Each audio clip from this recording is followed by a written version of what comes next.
Hello, beloved family of the Oakland Center for Spiritual Living. My name is Judith Roberts, and I'll be your host tonight.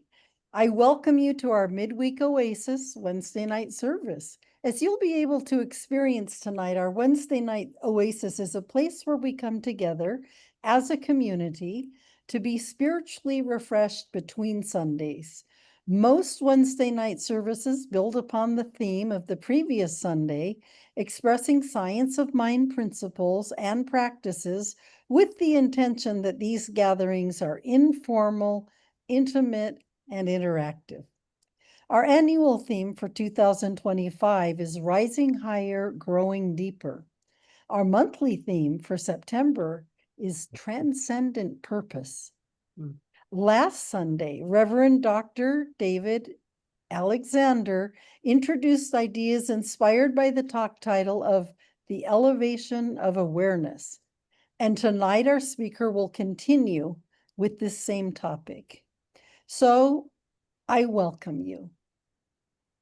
If you're new to our community or watching our recording, please visit our homepage, www.oaklandcsl.org, and click on the I'm New icon and look at the lower left-hand corner of that page to submit your email address.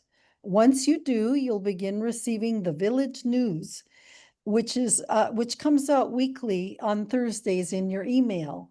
And it has all the information of what is happening in the center in the coming weeks. Before we get started with the talk, please mute your audio microphone during tonight's service. You can leave the camera on. When you mute your audio, it will improve the quality of the recording and tonight's transmission. So now I would like to introduce our speaker, Reverend Katherine Saux. Reverend Katherine is a New Orleans native who has lived in New Orleans, Louisiana, Bay St. Louis, Mississippi. Bay St. Louis. Bay, not Bay Street, Bay St. Louis, Bay Yeah. St. Louis, Mississippi, Dallas, Texas, Austin, Texas, Chicago, Illinois, Portland, Maine, Cairo, Egypt, Tucson, Arizona, San Francisco, and here in Oakland, where she lives with her husband, Paul Brandis. She discovered religious science in 1994 when she came to the Oakland Center for Spiritual Living and studied under then senior minister Reverend Margaret Stortz. She became a licensed religious science practitioner and served actively in this calling for 16 years before becoming a religious science minister in 2014. She was ordained in 2016. Reverend Katherine has served on the boards of the Oakland, Tucson, and Golden Gate San Rafael Centers for Spiritual Living, as well as on the National Board of Centers for Spiritual Living, then known as United Church of Religious Science. She has served as interim and staff ministers for Oakland and San Rafael. She has written numerous daily guides and articles for the Science of Mind magazine, Spiritual Living. Although Reverend Katherine is now mostly retired and no longer a staff minister here, she is still a member of this community, and she still enjoys guest speaking at CSL and other New Thought communities in the San Francisco Bay Area. So, Reverend Katherine, thank you in advance for being our speaker tonight. As we do with every event organized by the center, we open with prayer.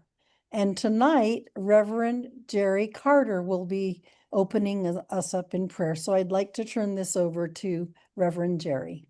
Thank you, Judith.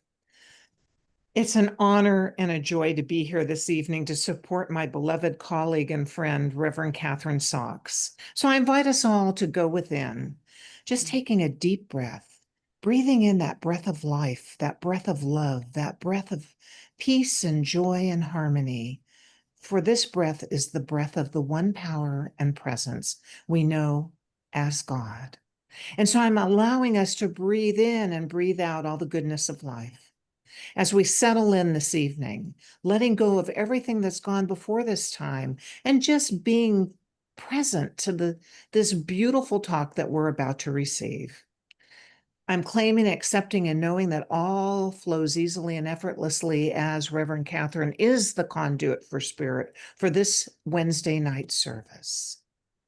I'm blessing and appreciating Freddie and Judith for being the conduits for which the service provides an excellent experience for each and every one. I'm blessing each one who is here, our beloved Grady May, Dorothy Mendez, and Freya, who's popping on right here and right now. Just blessing each and every one who's here now and each and every one who is about to tune in to our evening service, and for all who are able to view this service in the days to come.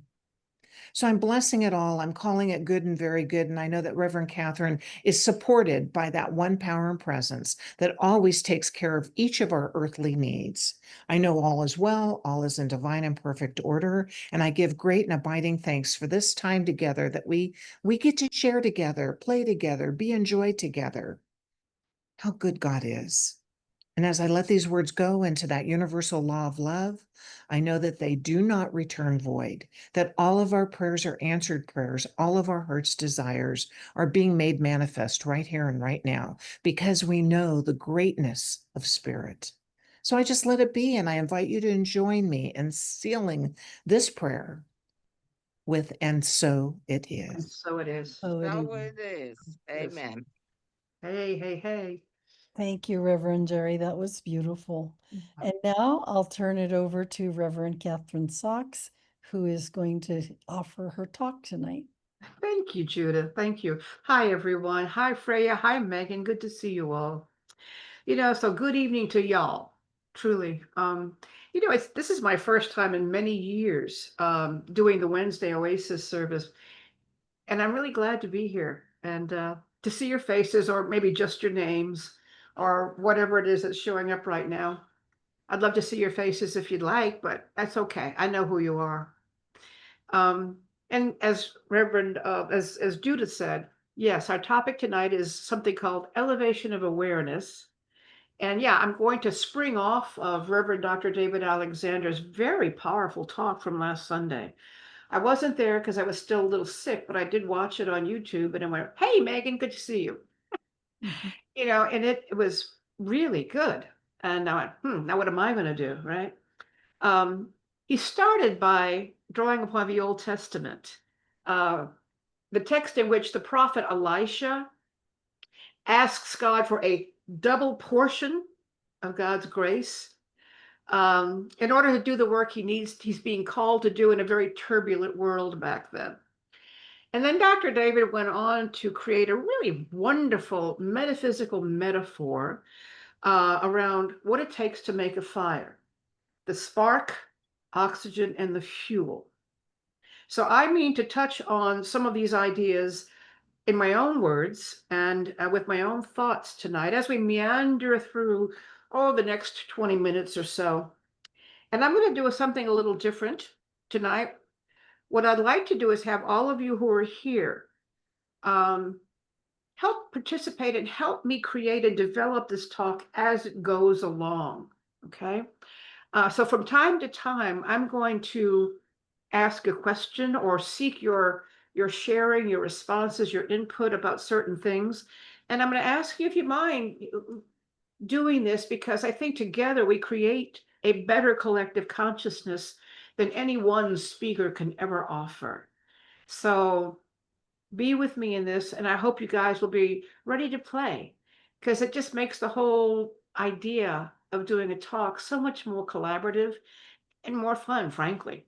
So if you're willing to do that, you can raise your real hand, or you can use the react button, or I think, yeah, at the bottom of your Zoom screen, and do that. And Judith, will you help me make sure I see the hands that are raised so I can call on people as Yeah. they volunteer? Thank you.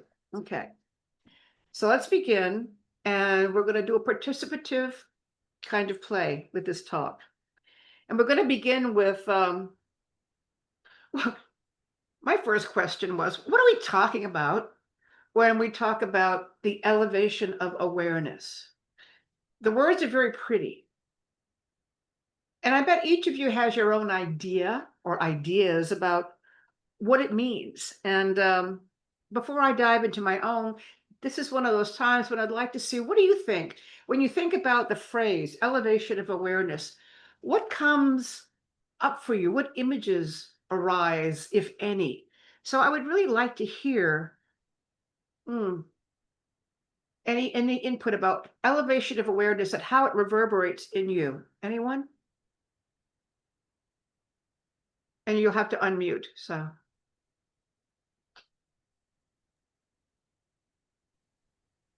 oh, Miss Grady, may I know you have an idea?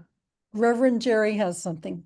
Okay. Hi, Reverend Jerry. Hi, Reverend Catherine. Thank you for that great question. When I think about elevation of awareness, I think about how we get caught up in our day-to-day living and we just kind of go through life, Mm, just doing what has to be done, accomplishing our tasks, getting caught up in just the things. But when I think about elevation of awareness, I think about when we take a breath and we rise to a higher level of awareness, that we are paying attention, that we are seeing that divine intervention that's taking place in our lives all the time, it's so easy to dismiss. So that's what I think of. Thank you very much. It's a beautiful way of putting it. Would anybody else like to pitch in? Because it's a big topic, frankly. It really is. There's a lot of room to play. I do. All right, Judith, hi. Hi. I think there's many, if we talk about elevation of awareness, there's lots of levels or stages of consciousness. And I think that an ultimate one that we may describe as enlightenment. And of course, enlightenment probably has many different definitions depending on who you're talking to. But I think that elevation, if that we're moving towards that, we're moving towards enlightenment in the sense that there's a sense of freedom in it. Mm, Freedom of thought, freedom from freedom from bonds ah, of limiting beliefs, of old patterns. There's a sense of freedom to me in the mm. elevation of awareness. I love that. That's a great idea. That And I'm sense of complete. freedom. Thank you. Thank you. Megan, I think you were going to say something. Yes? Um, so I similar to what Judith was saying, not like freedom from what we call like your human experience. So just more being aware of spirit, I guess, the divine in all things, and being aware like of your principles in science of the mind. So being in alignment with that, which is a sense of freedom from what we call discord, freedom from conditions. So yes, like, and then I think with that goes is gratitude hand in hand. That you're grateful for what is, being in the moment, and um, yeah. No, that's great. Thank you. Thank you. Thank you all. You know, I'll go ahead and kind of jump in right now then with elevation of awareness, because I'm going to go back to what Reverend David started with, and that is I'm going to go back to that Old Testament again, which, believe it or not, always gives me a lot of inspiration and it brings a lot of peace to my soul. I mean, for a New Thought religious science person, it's really weird. I'm finding the Old Testament to be jam-packed with pieces of gold, really, that really enrich my spiritual practice. I didn't expect this, but it's something that has evolved over time. But so I'm going to start with a psalm, Psalm 121, which is also called a song of ascents, Ascents, a song of ascending. And it begins with, I will lift up mine eyes to the Lord, from whence cometh my help. And there are innumerable references in the Bible, because I looked them up, to the Lord lifting up one's heart, lifting up one's spirit, one's total beingness. Ascending to, I think it was Reverend Jerry who said that higher plane, a higher plane of understanding the principles, of understanding who we are, a higher degree of acceptance, of faith, of clarity, rising above, releasing those weights, both metaphysical and literal, that hold us down so that we do become lighter. And we feel our divine, pure energy more than we feel the heavy matter of our human experience. And I'm going to share a personal tell on myself story. Back when I first started with religious science and began to learn how to meditate, what happened was I found myself in some way trying to, while I was meditating, reach up, like lifting up my shoulders, or maybe trying to push through the top of my head. It was a very weird thing. And when I realized what I was doing, I thought, what the heck is that all about? And it was a strain. My meditation was straining me. So then I kind of had a little talk with myself, and I let go. And I breathed in, and I stopped with that whole idea of pushing myself up. And of course, then what happened was, as I released and relaxed, I was lifted up, just like it says in the Bible. Because the truth is, we don't need to reach up to God, right? Our being drawn towards the divine is as natural as breathing. And to illustrate this point, I'm going to read one quote from this Nikos Kazantzakis. And it says this: I said to the almond tree, sister, speak to me of God. And the almond tree blossomed. I hope that took your breath away, because it sure took mine away many, many years ago, the first time I read it. And that has stayed with me over the years, never failing to lift my heart. And in fact, my graduating class in ministerial school, there were 9 of us, and we called ourselves the Numinous 9. We adopted that quote to put on our program for our graduation ceremony. It meant so much, because it speaks to how natural it is to come into our fullness. As we let God lift us up, we blossom. This fullness, this wholeness, right, is the gift that the one life is constantly, ceaselessly trying to pour into its expressions of itself, meaning you and you and you and you and you and me and everybody. God's gift. Now, one of the interesting things about giving is that the action of giving is not complete until the gift is received and accepted, right? Without the willingness to accept, the act of giving simply stalls out. Nothing happens. Nothing is different. Nothing transforms. And our founder, Ernest Holmes, knew this really, really, really well. So I'm going to use his words now.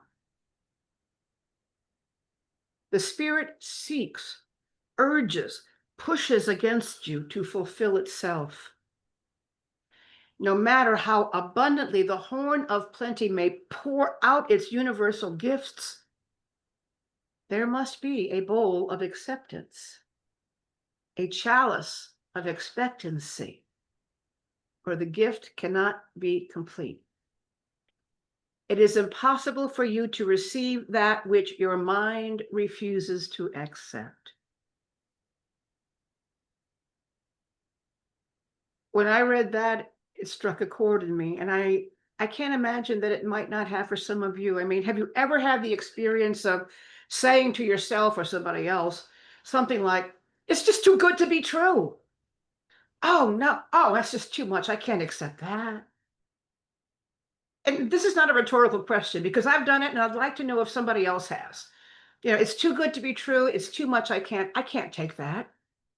Anybody? Who's raised a hand?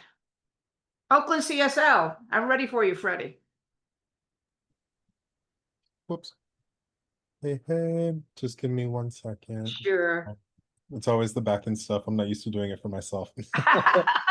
Yeah. So I currently work at a nonprofit, but I was at a previous nonprofit for about 5 years and our funding got cut.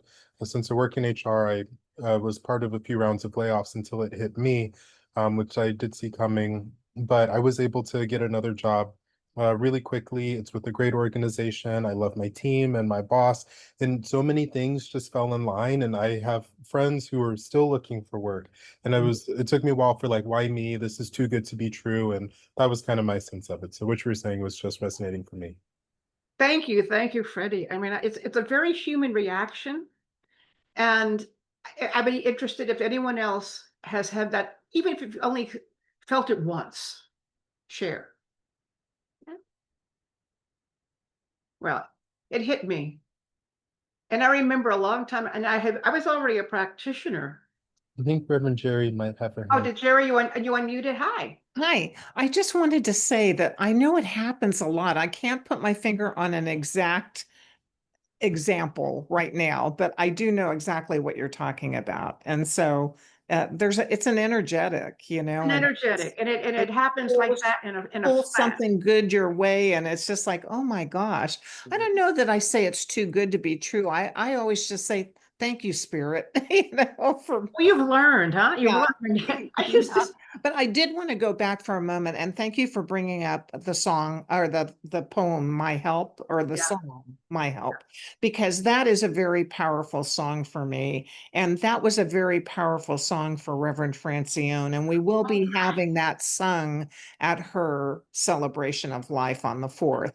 And there's an energy in music like that that really moves us to that higher elevation that you were talking about. And so when you mentioned that psalm, and then I thought about the song, it just all fits so beautifully. So That's thank you great. I for didn't that. know that. That's cool. I Yeah. love that divine synchronicity, Yeah. Uh-huh. Yeah, that it's too good to be true. I lift mine eyes up to the hills, for whence cometh my help. I lift I, mine I, eyes to the I Lord. know it just gives me chills thinking about it Yeah, because it's cool. such a powerful But, psalm and song. you Thank know, you. it's I'm still sitting there in the Old Testament with all of this, the chalice of acceptance, and the your cup has to be ready to go, and Yes. I think it was even, I think Ernest Holmes says, it can rain down good all at once, but if your bucket's turned over, it's not going to help you, you know. So it brought me back to that Elisha thing that Reverend David was talking about, because he was quoting Elijah, who asked God for a double portion of his grace. I mean, huh? What? What? Please, God, I need more. And it made me think a little bit.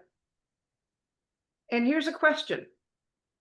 One, did God only send out a limited amount of grace so that God had to be asked to give more? Or alternatively, did Elisha not really grok realize that the whole of God had already and was constantly already pouring into him? But that Elisha's chalice of acceptance was more like maybe a tiny fruit juice glass. So you can look at that two ways. I personally think that Elisha should have talked to Reverend, Ernest Holmes. He would have gotten clear. He didn't have to ask for more. All he had to do was accept more. Do you get the difference? It's a very huge difference. And I don't need to ask for a double portion of anything. It's here. So that's a big point that I would like to keep when we talk about the elevation of awareness. The awareness that I don't even have to ask for more. And then I want to move on to another aspect of awareness, elevation of. In science of mind, and actually in every new thought community, we often speak about the divine spark that is within, right? I mean, this is a very familiar image to many of us. The light that lives within each person, the Christ consciousness. So as we take classes, we read books, we attend services, we go to workshops, retreats, we go to a practitioner, whenever you want to do it. That spark that abides within us, waiting to be fed.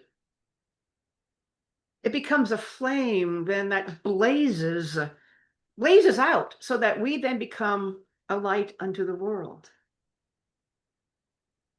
Just as the Buddha did, just as Jesus did, just as Muhammad did, just as every spiritual avatar throughout the ages around the globe in every faith tradition did. Fanning the flames, igniting the spark. But what happens to a spark that doesn't get blown on? If we don't blow on it, give it oxygen. Well, in the world of human experience, it goes out, nothing, zip. But in the real world of our eternal beingness, that spark simply waits. And it waits. And it waits. It never goes out. Not even in those people who seem to have given themselves entirely to the dark side and become Darth Vader. I mean, the Darth Vaders of the world are many, and they can ignore that spark. They can cover it over with hatred. They can deny it 3 times before the cock crows, just like Simon Peter did to Jesus. But what the Darth Vaders of the world cannot do is extinguish the light. It can be denied, but it can't be destroyed. Apparently, God is not only unconditionally loving, it is infinitely patient as well. I mean, you wouldn't be Zooming here this evening if you didn't already feel that divine spark within you. You feel the pull. You hear that murmur in your inner ears saying, "Come to me, and I will reveal your greatness. I will show you wonders, and you will learn the power of my love." Every spiritual practice you undertake is a powerful breath of oxygen that fans the spark of your intuitive yes to the truth of who you are. And here at OCSL, at least, we offer about a gazillion ways to learn about and exercise those spiritual muscles so that you can blow on that spark and make it a mighty bonfire. In fact, one of the greatest things for me when I came to religious science was the classes, the workshops, the teachings. I got to be taught, I got to learn, I saw it modeled, it lived, it had feet on the ground. It wasn't just Mass on Sunday and then the rest of your life is just same old, right? So with every meditation, with every prayer, with every practitioner session, I was feeding the flames of that Christ consciousness within me so that I became a bonfire of faith. And this is what every one of you is doing now. You're here because you feel it. You hear because you desire it. You hear because you yearn to make it more of who you are. And you want to be consumed by it. I have heard so many incredibly moving stories from people who shared about what they experienced when they came to Oakland Center for the first time. You know, yes, it's a very lovely sanctuary. And yeah, we got great music. And yeah, we have wonderful speakers. And there's lovely and wonderful, caring people. We even have parking, but what I hear from people is that there's something more happening when they come and they feel the pull, and it can't always be put into words. When I came here in 1994 and little Reverend Margaret Storts was kind of walking up and down, talking, I really had almost no idea what she was saying. I didn't know anything about spiritual principles. It didn't even make a lot of sense to me. But I knew intuitively, totally, passionately that this was mine, this was me. And my spark ignited. And whoo-wee, what a ride it has been.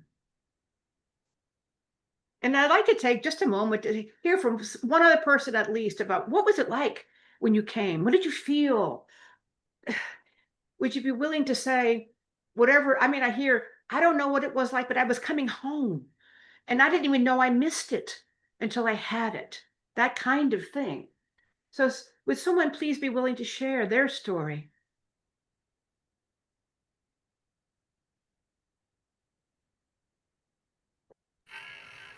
Brady May, you've been around for so long. Do you remember what it was like when you first came?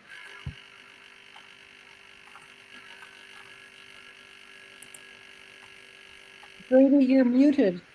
Oh yeah, Grady May, you're muted. I don't know how to do that.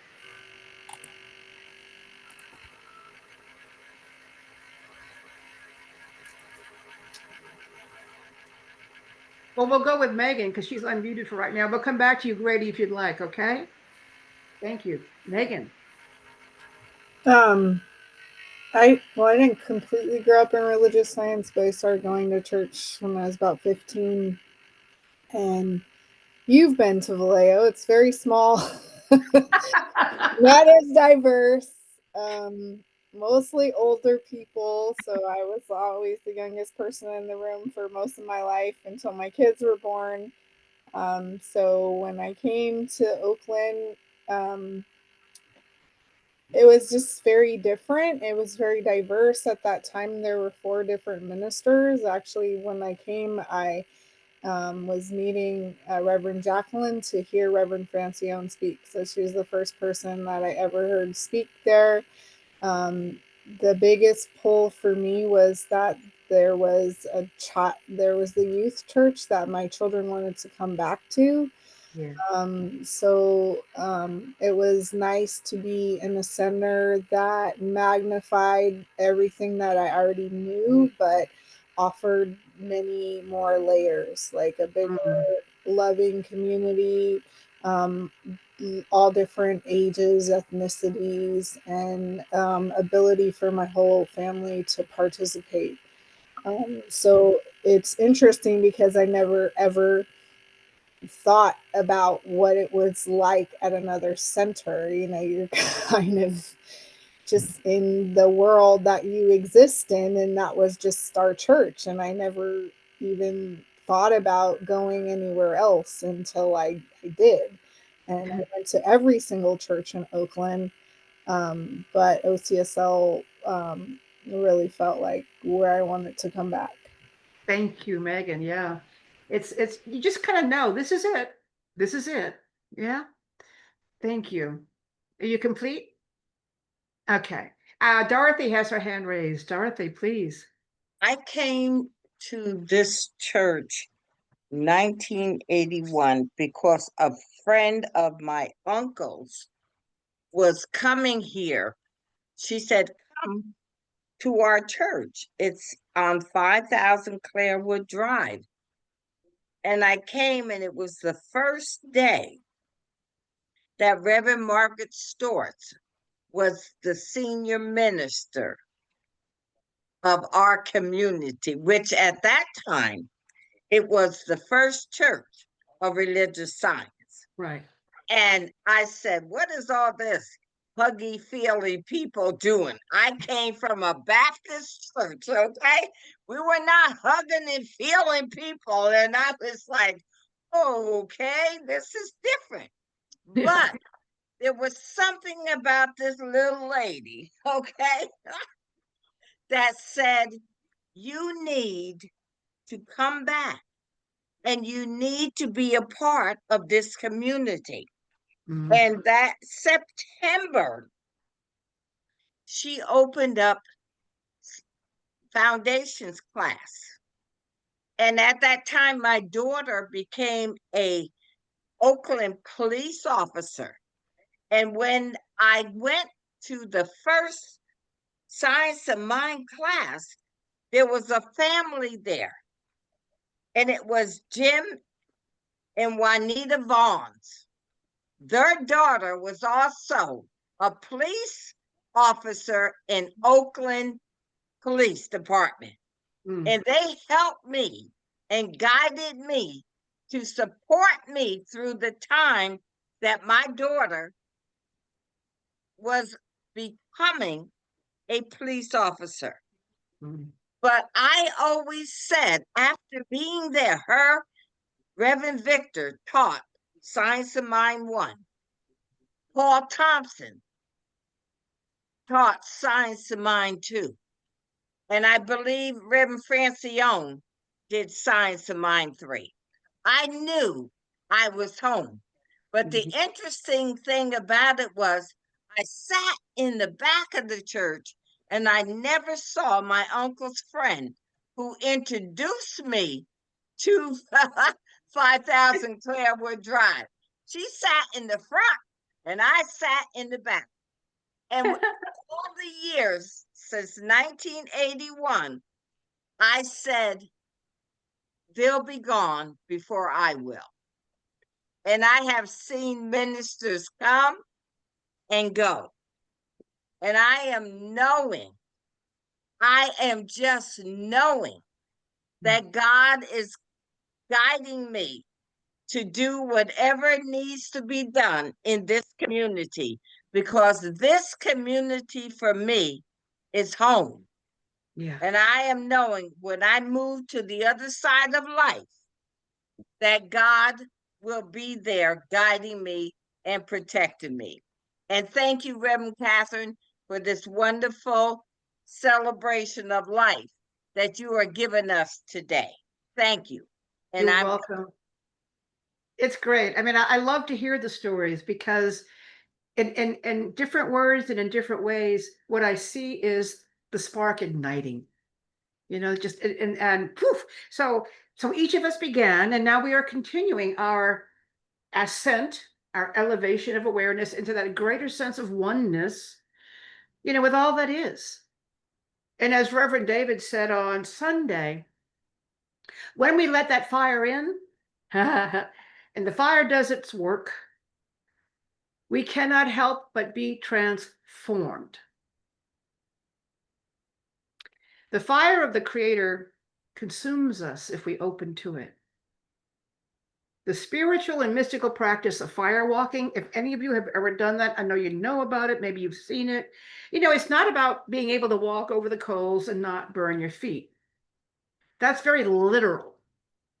The point is, it's about trusting that we can walk through fire and emerge cleansed, newborn, transformed, and transcendent. Fire purifies, it refines. So does that mean then when we walk through that fire, we're perfect? I mean, that we are so enlightened that our lives then become an endless rose garden without thorns? What do you think? Yes or no? Thumbs up or thumbs down? Come on, I'm gonna see some thumbs. Can you repeat the question? When we become so enlightened, when we have reached that nice level of awareness, do our lives become a never-ending rose garden without thorns? Yes or no? No. Correct. It's not a rhetorical question, okay? You know, because Ram Dass famously said something about this that had me laughing out loud, and I identified so totally with him because he said, if you think you're enlightened, go spend a week with your family. Yeah. And it's a famous thing, and it's perfect because no, that doesn't mean we don't get thorns. It doesn't mean we're still not triggered. What it does mean is we are aware. And we can respond from a higher level rather than react from our base level. And now here's another question. Does fire walking or any spiritual practice in general work for everybody? Nope. Some of us can attend services, take classes, see practitioners, read spiritual books until the cows come home, and stay stuck in our own stories. It happens. Remember what Dr. Holmes said. It is impossible for you to receive that which your mind refuses to accept. Likewise, it is impossible for you to become that which you truly do not embrace. So, it's hard to be authentic. It's hard to walk the talk. I mean, it is hard to live what we profess to believe. But we will never lift off to higher elevations if we don't do it. I mean, would you rather walk or grow wings and fly? And in closing, I'll ask one more question. And this is from one of my favorite poets, Mary Oliver. Tell me, what is it you plan to do with your one wild and precious life? Whatever your answer, and so it is. Mhm. And I'm done and I'm complete. Thank you. Thank you. Ooh.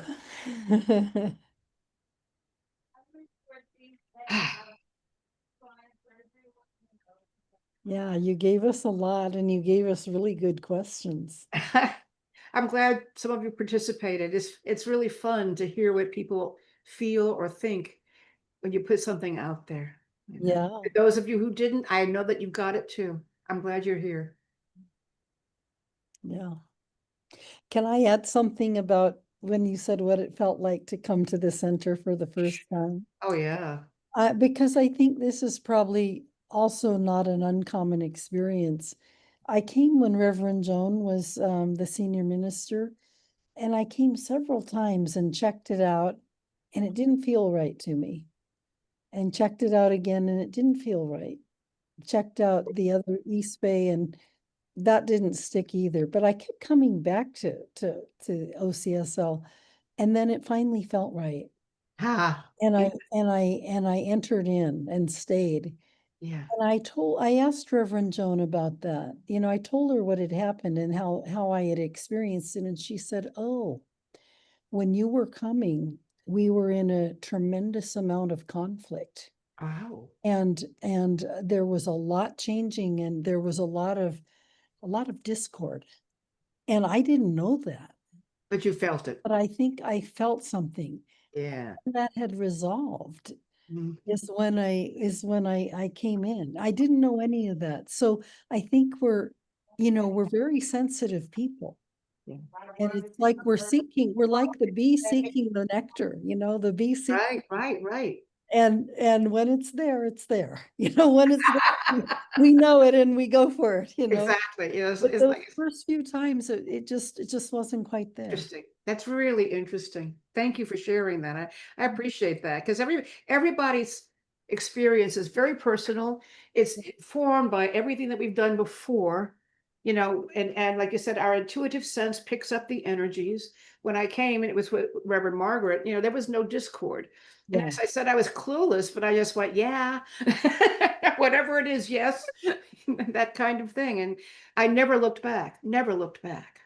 you Yeah. know, and I'm glad to be here. Like Dorothy, it's this is my home, you know, and it's been that way for a long time, you know, and whether I'm in active service or I'm semi-retired, I'm grateful for everything I've been given.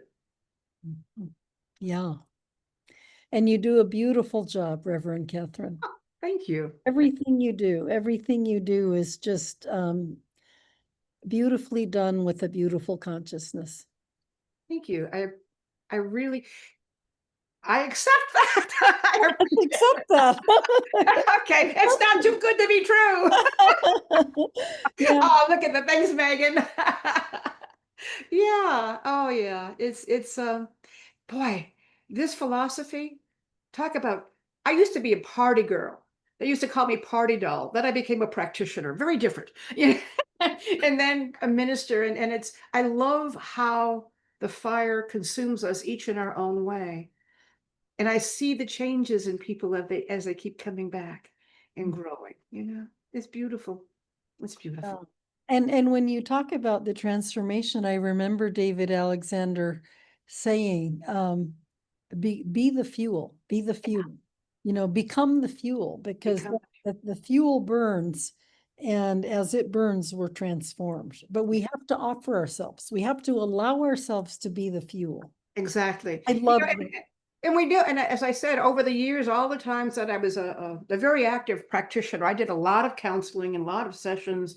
And, you know, I was doing 5 to 7 a week all the time, you know, and I saw that there were some people that, as I said, they just couldn't let go of their stories. Mm. You know, all the teaching, all the learning, all the principles, but it didn't sink in. They didn't embrace it.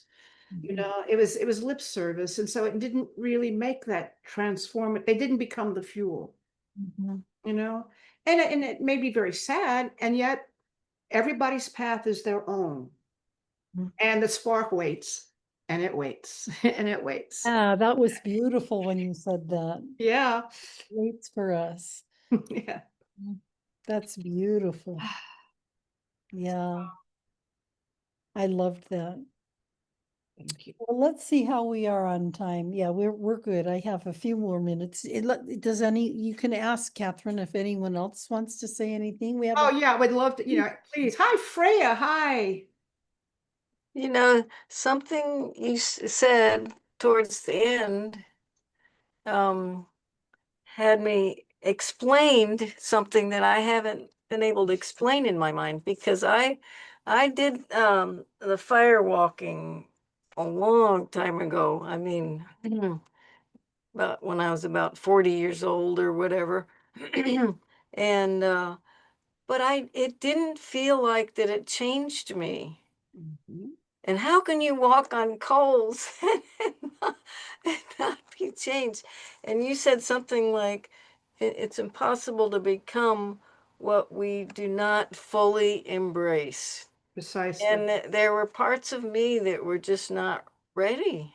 Right. And it's been a extremely slow, long process, but I'm sticking with it. I mean, because I came to up there on the hill, and uh, I don't know how long ago, a long time ago, and all I remember is afterwards, Eldridge Cleaver was going to coming there to the services, and I met him, and I thought, well, this must be an interesting place. He wouldn't be there, and then Yeah. later I went to Reverend E's, and it and I just both times I just started crying as soon as I walked in the door, Mm-hmm. because my heart was opened up. Yeah. And I finally got myself out of my head when I walked in the door and into my heart. So I'm so glad you're there. I'm really glad you're there. thank Oh, you for reminding me of those you're things. more than welcome. Grady asked a question. She said, "Who is teacher Paul Thompson?" Dorothy, would you care to explain that to her, please? I'm sorry. I'm sorry. The question was what?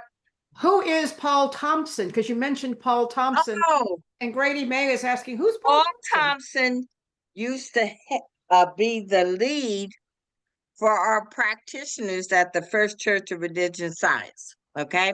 Then he became a minister, and I believe it was from Emory that he became a minister. And Paul, believe it or not, Paul is still connected with us through YouTube and whatever. Okay. And every now and then I'll say to him, hey, dude, you need to come on and show up here, and he will do that. But Yeah. Paul Thompson has been a pillar in our community for years Yeah. before any of us were practitioners or anything involved with Oakland Center for Spiritual Living. Okay. He used to And I call will let him know Okay. that he's due to show up Yeah. soon. He needs Okay. to. I know he will be there for Reverend Francione's celebration of life, because Yeah. him and Reverend Francione were like two peas in a pod. Yeah. Okay. All right. Thanks, Reverend Catherine. No for problem. bringing You got that? Okay, Grady May? Yes, thank you. You're I'd welcome. like to Hey, add that Paul Thompson was also a Clarewood singer. He was yeah. in the Clarewood Singers as well. Yeah. As long as Reverend Jerry, too. Okay. She was also a Oh, Clarewood singer. I think that's So the don't only thing I trying didn't to do. hide you, Reverend Jerry. I was there with you also. Okay. Yeah, I think Paul was there before me, but I always were loved when the- he sang. We were the first choir with Don Hartzell and his wife, Nana. The We thing were herself. the first choir at the First Church of Yeah. Religious Science. Hmm. Yeah. When Reverend Joan came, they brought a whole different choir scenario to our Oakland Center for Spiritual Living. And Reverend Jerry and Reverend Kathy, you can help me. Who was We she need, was a minister. need to move this on. Oh, okay. All right. We'll pick it up though. You know Thank who you. I'm Yeah. Paul talking about. Thompson, you know, we have time to talk a little bit more. Okay. after. Well, we're grateful for everybody who participated in our 80th anniversary. Okay. Oh, it was Thank awesome. you. Thank you. So I want to move on now, move us on to our announcements, and Freddie can bring up the slides. Oh, Freddie, by the way, Freddie says he knows Eldridge Cleaver's grandson, for crying out loud. Oh, wow. Hey, Freddie. Woo. All right.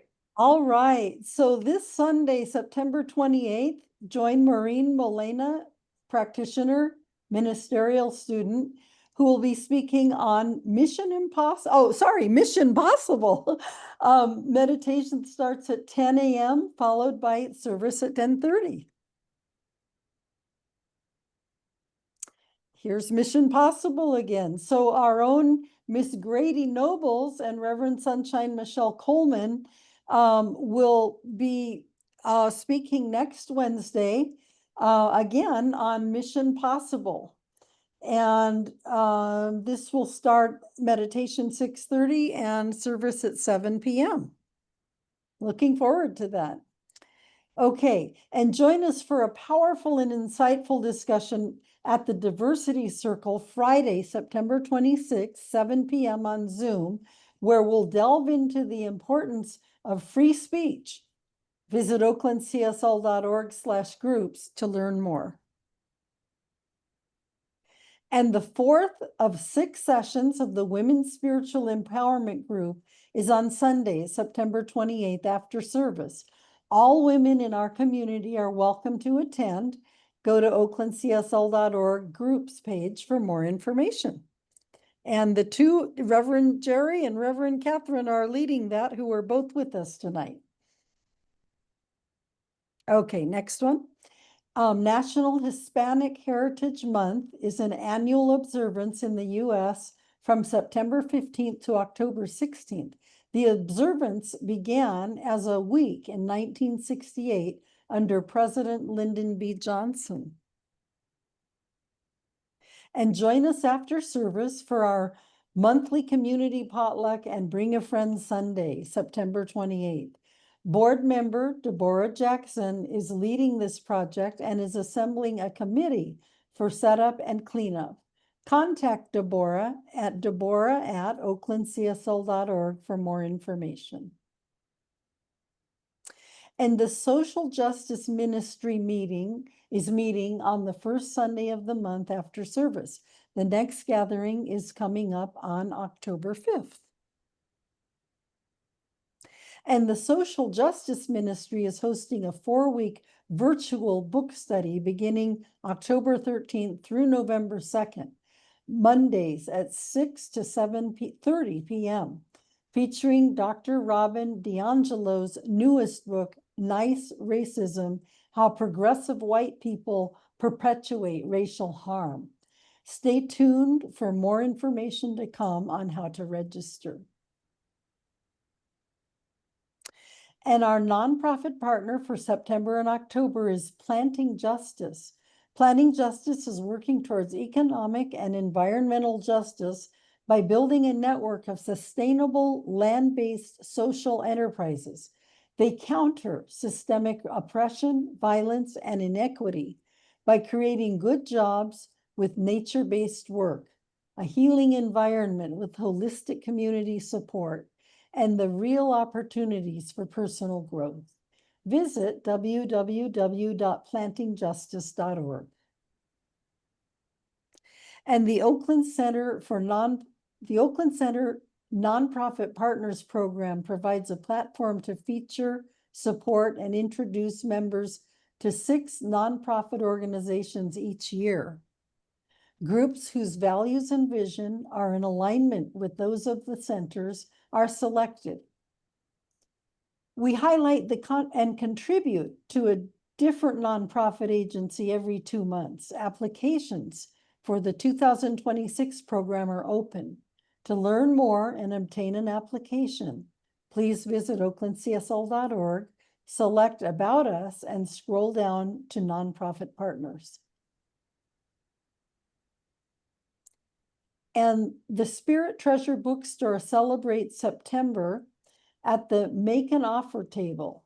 We are clearing out so that we can bring in new books and merchandise. Please let us know what you want in the bookstore by writing to bookstore@oaklandcsl.org or add your suggestions to the sign-in sheet at the cash register. And they are observing Hispanic Heritage Month with some wonderful books and other items from our southern neighbors. And I want to highlight our contact team.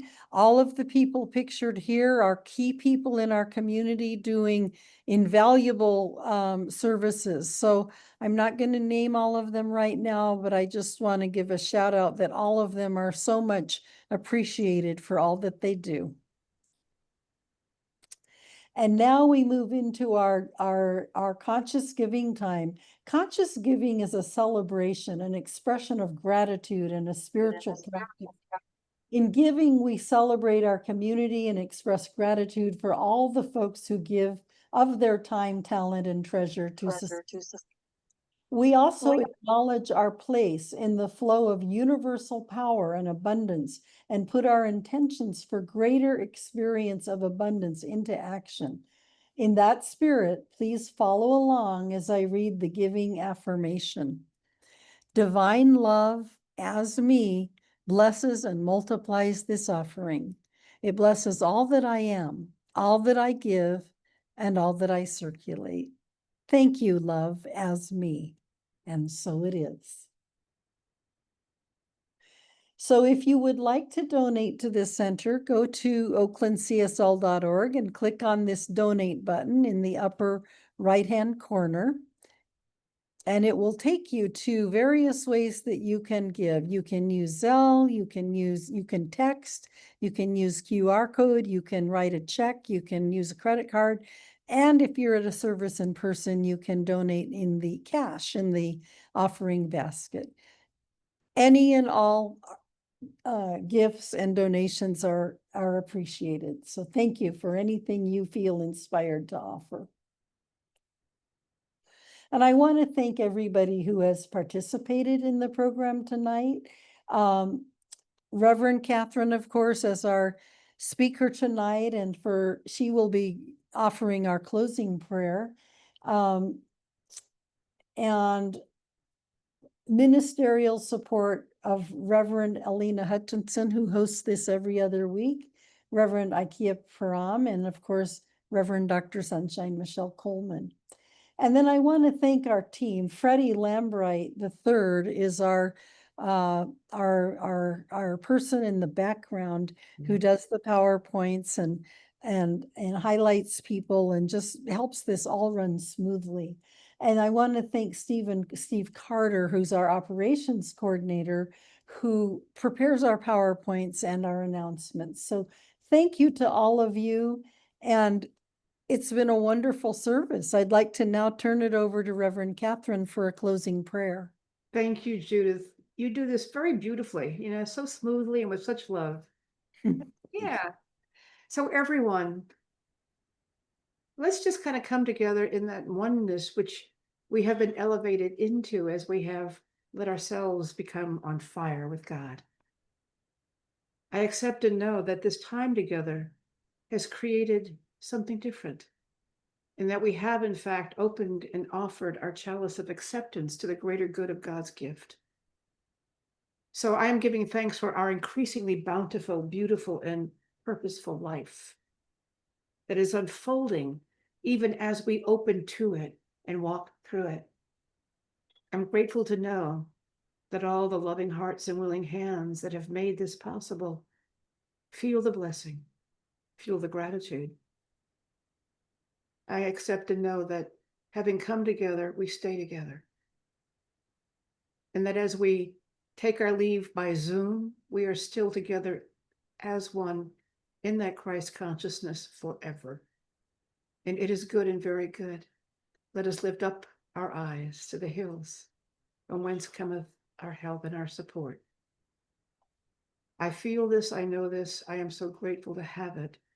And I'm grateful to give it away and throw it out into the world like confetti, as we all do. So good night, be safe, stay sweet, and let God breathe upon you. And so it is. And so it is. Thank you, Reverend Catherine.